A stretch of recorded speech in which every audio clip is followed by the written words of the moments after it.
tem um lugarzinho no interior do Amazonas, lá uns 5 aninhos pra te penar lá. 5 aninhos! Só pra te sentir como é que é a linguagem do povo. É ou não é? Pra te orar pelo irmãozinho que não tem nada, pra te ver como é que é a vida do ribeirinho, como é que é a vida do irmãozinho com dificuldade, pra te ajudar aí. Depois que tu entender isso aí depois tu vai subir um pouquinho. Vem pra cidade, mas num setor lá no final lá do setor lá. Aí vamos ver como é que é. Pra chegar, não é assim. Né? Então, isso é a minha opinião. Eu sei que tem gente que vai discordar. Deus te abençoe. Mas é o meu ponto de vista. Então nós trouxemos aqui um amigo querido, o Diácono Murilo. Amém. Que veio abrilhantar aqui a nossa mesa. Ele vai nos passar um pouco das suas ideias relacionadas a esse tema, que é um tema atual e extremamente importante, né?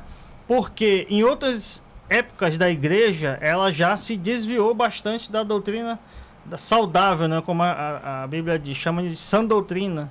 E foi necessário homens corajosos e pensadores para trazer a igreja de volta ao centro da vontade de Deus, que é a doutrina bíblica. Já começamos a perguntar, realmente a igreja atual, ela precisa de uma reforma? Na sua opinião? Irmãos, na minha opinião, eu tenho uma resposta que eu diria sim e não. Em qual sentido eu diria não? É porque hoje nós não conseguimos fazer uma reforma no sentido institucional. Ou seja, hoje a igreja evangélica é praticamente uma igreja aí bem diversificada, né? É uma igreja com as suas várias denominações, vários pontos de vista. E eu estou falando apenas do ponto daquelas igrejas que seguem uma linha ortodoxa. É óbvio que não estou falando de seita, desses tipos de igreja.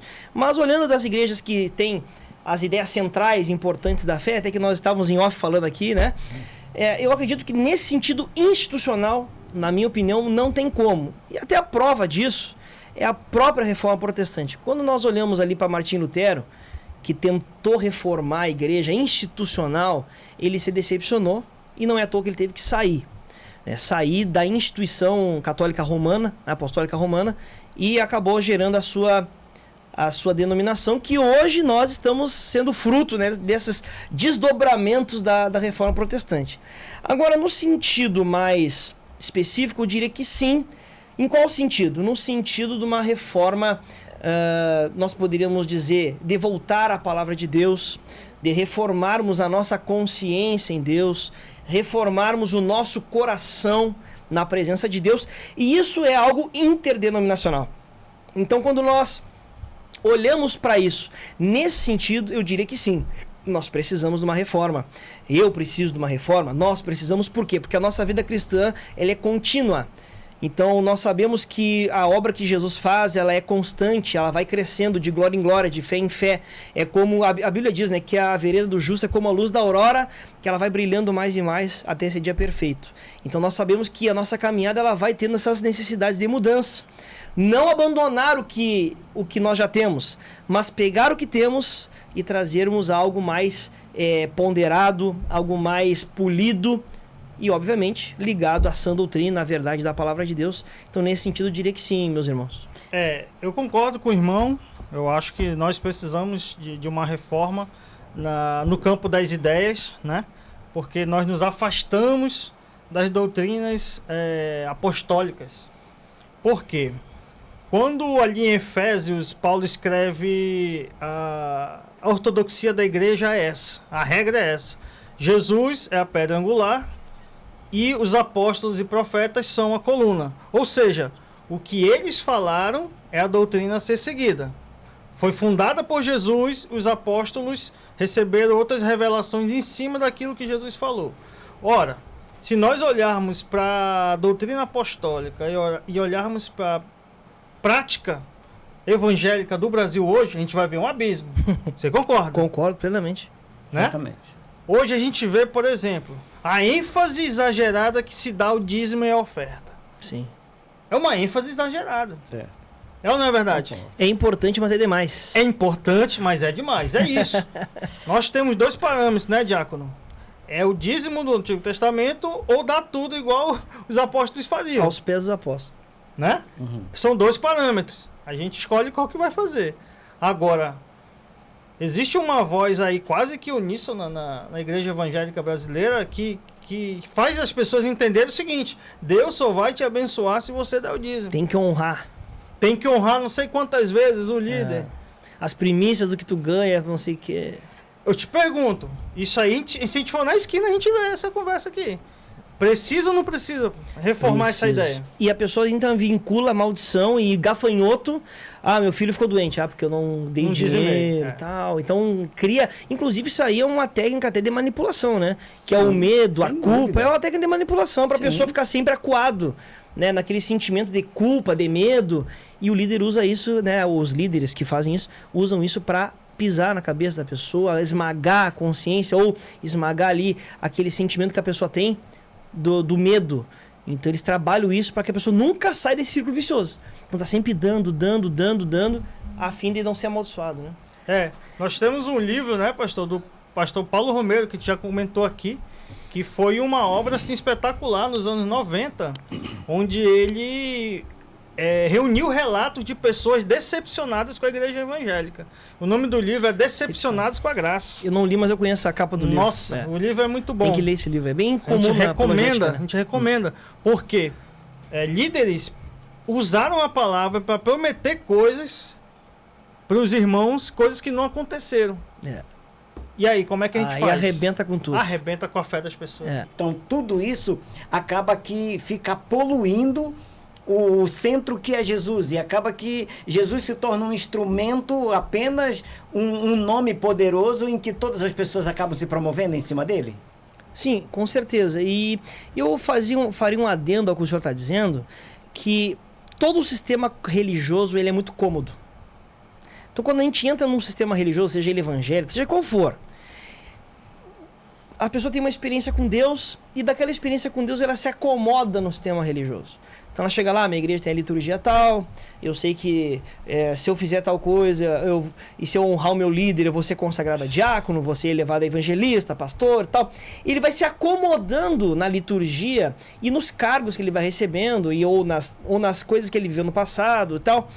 E esse sistema viciante, que eu diria, né, que é um sistema viciante de comodismo, ele gera uma necessidade de reforma, porque quando nós nos acomodamos, nós acabamos não vivendo o evangelho, porque o evangelho é cruz, não é de comodidade. O evangelho ele exige tu deixar tudo para trás para seguir a Cristo. O que é deixar para trás? Não estou falando só de dinheiro, não estou falando só de vida profissional, estou falando que deixar para trás é deixar as nossas ideias para trás. Coisas que, quem sabe, nós aqui no início da caminhada, nós pensávamos de uma forma, sim, e como nós estávamos conversando aqui, né? Em off, em relação a ideias teológicas e tal, a gente se depara, a gente até se ilude com aquela ideia teológica, mas quando a gente vai para a Bíblia, não, só um pouquinho, está errado. Então a gente tem que deixar para trás ideias, conceitos, comodismos religiosos, para que a gente tenha uma reforma começando pela gente. Sim. Uma reforma que começa dentro de nós, que é a proposta que eu trago, pelo menos, né, dessa reforma do coração, dessa reforma da nossa vida em primeiro lugar. Porque se eu quero impactar a estrutura, se eu quero impactar a sociedade, se eu quero impactar a minha família, a transformação tem que começar em mim primeiro. Sim. E não foi uma transformação lá atrás. Tem muita gente que pensa só naquele momento de conversão, né? Ah, me converti, abandonei a droga, o vício, a vida promíscua e tal. Maravilha, glória a Deus, eu creio nisso. Mas e aí? Parou aí? E a vida? E a vida que contínua. E a santidade, não é só isso, isso é importantíssimo. Deus fez uma grande obra, com certeza, mas e depois? Não é só isso.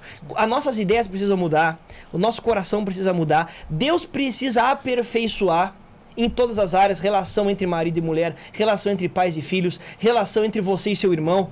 Será que eu trato bem meu irmão? Será que eu sou bem educado? Será que eu dou bom dia quando eu chego num lugar? Uma coisa tão pequena, mas tão importante. Então, assim, de forma sumária, né? Eu diria que é essa que o pastor falou, junto com esse adendo que eu fiz aqui, de nós não nos acomodarmos, é muito importante. Pois é, eu perguntei pela questão do dízimo, porque foi uma das causas que fez Lutero se revoltar contra a igreja, sim, né? Apenas ele abriu a Bíblia e viu que as indulgências eram erradas. Não fazia sentido. Não fazia sentido. Compra de lugar no céu. Meu Deus. Comprar a Deus com o meu dinheiro. Eu já vi pastor falando assim, se tu for Deus... Oxe. O Senhor vai me dar, porque eu estou fazendo sacrifício. Misericórdia. O que é isso, minha gente? Essa é a linguagem de Satanás, né? Isso é paganismo. Nossa. Não tem como. E as pessoas assistindo o cara e aplaudindo o cara. Ou seja, totalmente errado, como o senhor está falando. Quem prometeu... A tentação foi ali, exatamente. Se tu és o filho de Deus. E se prostrado me adorares, te darei tudo. Pronto! Ele prometeu o mundo, o reino para Jesus. Essa voz é do diabo. Só que as pessoas não percebem. É por isso que eu tô te falando. Não sei se uma organização, não sei se um grupo de pensadores, não sei como seria esse fato. Mas nós precisamos se posicionar. Por exemplo, vou te fazer outra pergunta relacionada a uma possível reforma. Sim. Filho de pastor herda a unção de pastor do pai? Te pergunto. Não. E eu vou dizer mais, eu estava conversando isso agora, nós estávamos almoçando com um grupo de irmãos, eu estava conversando esse assunto exatamente. Porque assim, provavelmente quem vai ouvir esse podcast vai me acusar, eu não sei se alguém aqui é filho de pastor, e eu não sou filho de pastor, né? Na verdade eu diria que eu não tenho tradição nenhuma na igreja, meu pai não é pastor, a minha família ninguém é pastor, ninguém é de família sacerdotal, entre aspas, porque isso não existe, certo, né? Não existe, tá, mas é só para a linguagem evangélica, né? Certo. Mas alguém pode olhar e falar assim, é fácil ele falar, ele que tá falando porque a família dele não é de pastor e tal. Mas eu diria o seguinte, olhando biblicamente, quando a gente olha a Bíblia, principalmente o Novo Testamento, e quando a gente olha a história da igreja, principalmente, a gente não vê nenhum pai passando por filho, primeiro, ministério. Liderança nenhuma. Segundo, nem liderança da igreja, tá? Então, assim, eu sei que vai ofender algumas pessoas aí e tal, mas o fato é esse. E eu até brinco, né? Eu digo assim, olha, eu acho que tinha que ter no estatuto da igreja uma cláusula que proibisse passar de pai para filho a igreja. Isso aí vai até ofender muita gente. Mas por quê? Porque assim, se o cara tem chamado, então vai ter chamado em outro lugar. Qualquer lugar. Em qualquer lugar. Por que tem que ser aqui? Mas por quê? Porque tá mastigado, tá fácil. Ali tá prontinho, né? O pai trabalhou, tal, vamos pegar prontinho do pai. Pois é. Só que eu entendo que o chamado de Deus, ele transcende lugar. Com certeza. E se a pessoa tem chamado mesmo, então ela tem que aprender. É que nem assim, ó, vou dar um exemplo militar aqui. Pô, ninguém começa por cima. Ninguém começa comandando nada. O cara tem que passar debaixo e entender como é que funciona, como é que é ser lá da ponta da linha, para ele chegar e comandar, entender alguma coisa. Agora, muitas vezes o cara já nasce num berço esplêndido, cheio das regalias, né? Já é o filhinho do pastor, carrão top, tudo top, casarão, vive do dízimo, da oferta da igreja. Uma vida, meu Deus, abastada que 99% da população brasileira não tem. Aí vai lá, quer ditar regra por irmão lá que não tem um salário mínimo muitas vezes para viver. Não sabe o que é passar dificuldade. Não sabe o que é estar debaixo de liderança de um outro pastor, que não é o pai dele. Que não passou a mão na cabeça. Porque uma coisa é meu pai mandar em mim. Hoje o meu pai mesmo tem 60 e tantos anos, se ele falar comigo eu baixo as orelhas. Eu não dependo mais dele, mas ele é meu pai. Né? Vou sempre respeitar e obedecer. Agora, eu quero ver obedecer outro.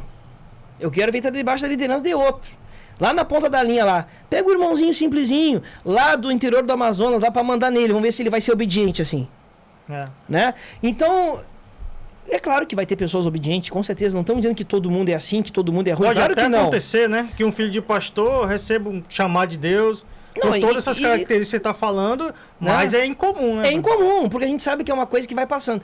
Eu entendo que não é adequado, porque isso aí a gente acaba, primeiro, mostrando para as pessoas que existe diferença no reino de Deus, que tem acepção de pessoas. Então só a família sacerdotal é que vai liderar, que vai ter as melhores oportunidades, que vai estudar nas melhores universidades, que vai ter, né? Aí manda o filho para os Estados Unidos, faz o curso de MBA e coach, aí vem cheio de ideias revolucionárias e tal, e vão mudar e tal, beleza. Mas e aquele irmãozinho lá que é cheio de Deus, cheio do Espírito Santo, busca Deus, tem revelação, Deus usa ele, conhece Bíblia, conhece a fala do povo? Porque a linguagem do povo, meus irmãos, é simples. É muito simples. Quando a gente vai tratar com as pessoas, eu até muitas vezes eu falo, né? A gente vai visitar uma irmã, uma irmãzinha, um irmãozinho simples, chega lá, meu Deus do céu, a pessoa não consegue nem ler, irmão. Até ela nem conhece, não é que ela não conheça, melhor, corrigindo. Ela conhece, mas ela não consegue ler a Bíblia. Pelas suas dificuldades de visão, pela sua dificuldade de analfabetismo, uma série de coisas. Mas ela ou ele te dá aula de espiritualidade que nenhum curso de teologia vai te dar. E a gente, como diz o pastor lá que eu estava conversando com ele, desde a gente visitar, a gente sai visitado pelo irmão. Da graça de Deus. Mas aí eu sei que é necessário um preparo para a liderança, eu sei que existe hoje também a questão jurídica, a questão financeira, existe uma série de coisas que é necessário para um líder. Tudo bem, mas mesmo assim eu entendo que deveria ter um caminho. Não ser assim, ai meu filho, passa para ele. Tem chamado? Amém. Glória a Deus. Tem um lugarzinho no interior do Amazonas, dá uns 5 aninhos para te penar lá. 5 aninhos. Só para te sentir como é que é a linguagem do povo. É ou não é? Para te orar pelo irmãozinho que não tem nada, para te ver como é que é a vida do ribeirinho, como é que é a vida do irmãozinho com dificuldade, para te ajudar aí. Aí depois que tu entender isso aí depois tu vai subir um pouquinho. Vem para a cidade, para num setor lá no final lá do setor lá. Aí vamos ver como é que é. Para chegar, não é assim. Né? Então, isso é a minha opinião. Eu sei que tem gente que vai discordar. Deus te abençoe. Mas é o meu ponto de vista.